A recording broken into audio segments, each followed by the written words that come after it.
Hello, friends. Welcome to my channel, Passion Education. I hope you all are good and enjoying your life.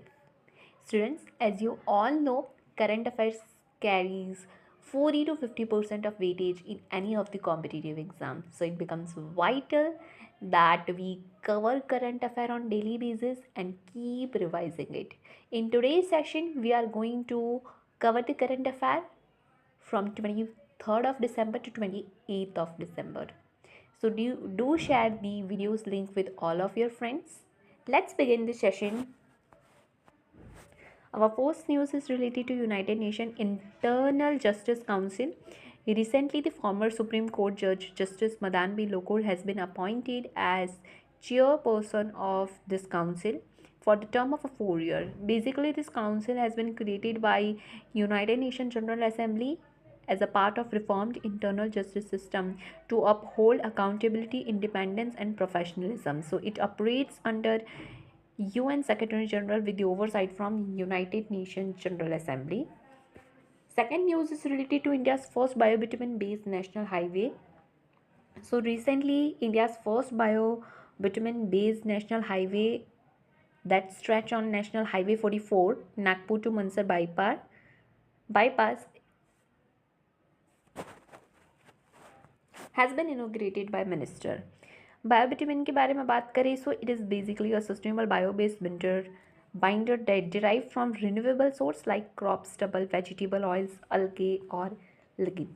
Characteristics, basically it is eco-friendly that reduces greenhouse gas emission by 70% in comparison to petroleum based bitumen. ये बहुत ही ज़्यादा strength offer करता है. Durability, load bearing capacity है 40% stronger then conventional asphalt. And obviously it is sustainable as it promotes the use of agriculture residue and helps to reduce stubble burning. Speed gun. Speed gun is a device जो कि मदद करती है हमें किसी भी moving object की speed पता करने के लिए without any physical contact. So widely it is use in law enforcement, sports and industrial application. किस तरीके से ये काम करता है तो यहाँ पे जो साइंस बिहाइंड है वो डॉपलर इफेक्ट का है. How does it happen? It utilises electromagnetic radiation to emit waves toward the moving objects and it captured the reflected wave. So जो difference आ रहा होता है on that basis the speed it calculated. It consists of transmitter, receiver, processing unit for the speed calculation. बात कर लेते हैं National human right Commission की.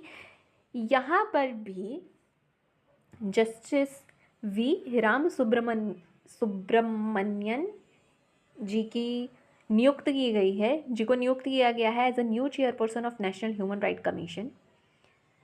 जो भी नियुक्त किए जा रहे हैं, अपॉइंट किए जा रहे हैं, वन डे एग्जामिनेशन के पर्सपेक्टिव से आपके लिए इम्पॉर्टेंट हो जाता है. Do incorporate in your notes. So बात कर लेते हैं नेशनल ह्यूमन राइट कमीशन की. It was formed on 12 of October 1993 under the Protection of Human Right Act 1993. It was created in accordance with the Paris Principle 1991. Aim करता है to promote and protect human right as defined under section 2 clause 1 sub clause D of protection of human right act and it includes right to life, liberty, equality, dignity guaranteed by the constitution. बात कर लेते हैं जो हमारा national human right commission है उसके composition की. तो चेयरपर्सन कंसिस्ट करते हैं और मेंबर्स होते हैं. यहाँ पे जो चेयरपर्सन है वो बनने के लिए जो एलिजिबिलिटी क्राइटेरिया है, the person should be a former chief justice of India और सुप्रीम कोर्ट जज. मेंबर के लिए बताया जा रहा है कुड बी फॉर्मर और सिटिंग सुप्रीम कोर्ट जज, अ फॉर्मर और sitting chief justice of high court. और इन 3 मेंबर्स में से एक मेंबर क्या होने चाहिए, 3 मेंबर में से एक मेंबर क्या होनी चाहिए, women with the experience in human right matter. Next news cover no detention policy. So basically no detention policy को इंट्रोड्यूस किया गया था under section 16 of right to education act 2009 under which it was prohibited to detain any of the student until class 8. So basically they were to be promoted, right? Automatic promotion होते जा रहा है till class 8. But क्या हो रहा है, जब हम देख रहे हैं पिछले 2 सालों से कि क्लास 9th 10th के अंदर बच्चे फेल होते हुए दिखाई दे रहे हैं, तो ये कंक्लूजन निकल के आ रहा है, are we delaying the detention? अगर आप 8th स्टैंडर्ड तक नहीं कर रहे हो तो क्या उसको आप 10th स्टैंडर्ड तक लेकर के जा रहे हो? Are you delaying the detention? उस चीज़ को ध्यान में रखते हुए central government has recently amended right to education act 2009 and it has scrap no detention policy. But ये कहाँ कहाँ लागू होगा? So it would be applicable in school governed by it. For example, Kendriya Vidyalaya, Jawahar Navodaya Vidyalaya, and other institution under the Ministry of Defence and Tribal Affairs. Our next news covered personality Pandit Madan Mohan Malviya. UPSC, GPSC, बाकी के PCS class 1-2 level के जो exams होते हैं वहाँ पे personalities को cover किया जाता है, तो इनके बारे में भी आपको नोट कर लेना है। Born on December 25, 1861 in Allahabad, Uttar Pradesh. He presided 4 session of INC, 1909 Lahore, 1913 Delhi, 1919 Amritsar, 1932 Calcutta. He played pivotal role in civil disobedience and non-cooperation movement that was led by Mahatma Gandhi. He coined the slogan Satyameva Jayate in the INC session of 1918. He used to write on the nationalist issue under the pen name of Makarand, and अगर दूसरे pen name की बात करें that is महामना, ये उनको महात्मा गांधी जी के द्वारा दिया गया था। ये चीज़ आप ध्यान रखिएगा। Established Banaras Hindu University in 1960 and is also served as a vice chancellor from 1919 to 1938. He was co-founder of Hindu Mahasabha. Operation green scheme, so ये गवर्नमेंट की फ्लैगशिप स्कीम है that has been stabilise to crop that has been designed to stabilize crop prices and benefit farmer. It has just spent 34% of its allocated budget for 2024-25. So it's a central sector scheme under Pradhan Mantri Kisan Sampada Yojana to stabilize crop price and ensure farmers welfare. Comes under Ministry of Food Processing Industry. It has been launched on November 2018 with an initial outlay of 500 crore. अगर बात करें कौन से vegetable cover किए जाते थे, तो initially top that is tomato, onion, potato he cover किए जाते थे, जिसकी वजह से स्कीम को टॉप स्कीम भी कहा जाता था। बट एक्सपांड करके 21 में 22 perishable crops as of mango, banana, apple, guava, ginger, shrimp etcetera का इंक्लूड किया गया। एम्स की बात करें, so it aims to enhance farmers income through targeted intervention, reduce price volatility in agriculture market, minimise post harvest losses and create robust farm to market linkages. Brahmaputra river, Brahmaputra river news में क्यों है? क्योंकि China ने approve कर दिया है construction of world's largest dam, जो कि वो बनाने वाले हैं ब्रह्मपुत्र रिवर पे। इससे जो ब्रह्मपुत्र रिवर पे जो डैम बनने वाला है, उससे बड़ा जो डैम 3 जॉर्ज डैम है, उसकी उपाधि भी चाइना ने ले रखी है लार्जेस्ट डैम क्रिएट करने की, और अब उसी रिकॉर्ड को वो तोड़ के यहाँ पे ये कंस्ट्रक्ट करने वाले हैं।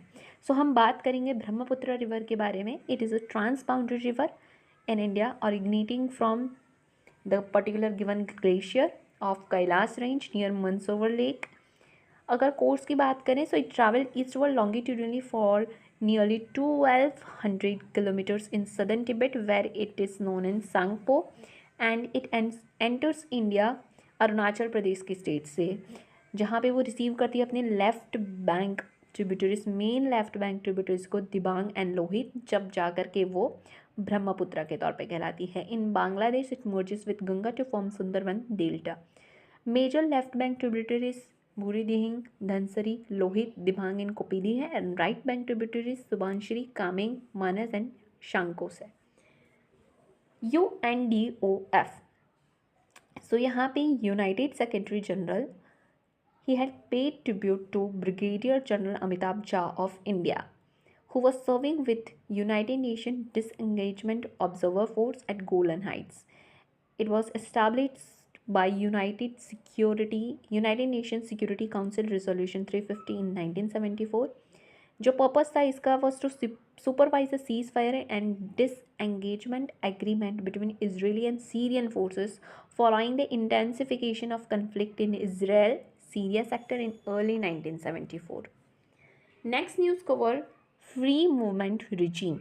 ये फ्री मूवमेंट रिजीम एग्रीमेंट है between India and Myanmar. So this agreement came into existence in 1968 to allow cross-border movement of people on either side of Indo-Myanmar border. Initially, the territorial limit for this movement was still 40 km, which was reduced to 16 km in 2004. And अब additional regulation भी की गई है, अब जाके decide किया गया है 10 किलोमीटर तक कर दिया जाएगा. It aimed to facilitate cross-border familial and ethnic ties and boost local border trade. Under FMR, individuals can cross border by producing a border pass with 1 year validity and can stay up to 2 weeks per visit. अगर हम Indo Myanmar border की बात करें so it is 1643 kilometre long border, जिसको guard किया जाता है Assam rifle के द्वारा. इंडियन कौन से स्टेट है जो म्यांमार के साथ बाउंड्री शेयर करते हैं? सो अरुणाचल प्रदेश, नागालैंड, मणिपुर एंड मिजोरम. बात कर लेते हैं दोस्तों स्माइल प्रोग्राम की. So recently India and Asian development bank ने साइन किया है $350 million policy based loan under the second सब प्रोग्राम ऑफ स्माइल प्रोग्राम. इसका फुल फॉर्म दिया गया है strengthening multi modal and integrated logistic ecosystem.